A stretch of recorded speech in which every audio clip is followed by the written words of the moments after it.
കാഞ്ഞങ്ങാട് നഗരസഭയിലെ ജീവനക്കാരുടെയും തൊഴിലാളികളുടെയും കൂട്ടായ്മയായ ഒപ്പരം ആഭിമുഖ്യത്തിൽ സൗജന്യ നേത്ര പരിശോധനാ ക്യാമ്പ് സംഘടിപ്പിച്ചു. നഗരസഭാ chairperson K V Sujatha teacher camp ഉദ്ഘാടനം ചെയ്തു. This news sponsored by Emmanuel silks, Kanhangad, Kannur and Thrissur. Kanhangad Ahalya കണ്ണാശുപത്രിയുടെ സഹകരണത്തോടെയാണ് കാഞ്ഞങ്ങാട് നഗരസഭയിലെ ജീവനക്കാരുടെയും ശുചീകരണ തൊഴിലാളികളുടെയും കൂട്ടായ്മയായ ഒപ്പരം സൗജന്യ നേത്ര പരിശോധനാ ക്യാമ്പ് സംഘടിപ്പിച്ചത്. ജീവനക്കാർക്കും തൊഴിലാളികൾക്കും പുറമെ കൌൺസിലർമാർക്കും പൊതുജനങ്ങൾക്കും ക്യാമ്പിൽ പങ്കെടുക്കാൻ അവസരം നൽകി. നഗരസഭാ chairperson K V Sujatha teacher camp ഉദ്ഘാടനം ചെയ്തു. മനുഷ്യന് ഏറ്റവും അധികം ആവശ്യവും സംരക്ഷണവും നൽകേണ്ടുന്ന ഒരു അവയവമാണ് കണ്ണ് എന്നുള്ളത്.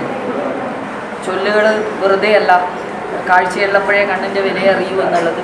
കണ്ണിനുണ്ടാകുന്ന ചെറിയ തകരാറുകൾ പോലും നമ്മുടെ ജീവിതത്തെ വലിയ തോതിൽ സ്വാധീനിക്കുന്ന ഒന്നാണ്. അപ്പം അത് എന്തെങ്കിലും തരത്തിലുള്ള വൈകല്യങ്ങൾ ഉണ്ടെങ്കിൽ, തകരാറുകൾ ഉണ്ടെങ്കിൽ അത് പെട്ടെന്ന് തന്നെ കണ്ടെത്താനും അതിന് പരിഹാരം കാണാനും കഴിയുന്ന സംവിധാനങ്ങൾ ഇന്ന് നിലവിലുണ്ട്.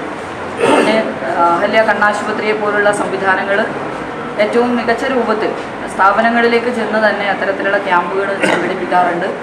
ചടങ്ങിൽ വൈസ് ചെയർമാൻ ബിൽറ്റിക് അബ്ദുള്ള അധ്യക്ഷനായി.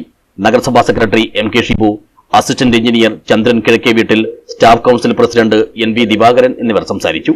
280ഓളം പേർ പങ്കെടുത്ത ക്യാമ്പിൽ പരിശോധനയുടെ അടിസ്ഥാനത്തിൽ കണ്ണട ആവശ്യമായി വന്നവർക്ക് വിപണി വിലയേക്കാൾ 30% വിലക്കുറവിൽ കണ്ണടകൾ ലഭ്യമാക്കുകയും ചെയ്തു. News bureau, Kanhangad.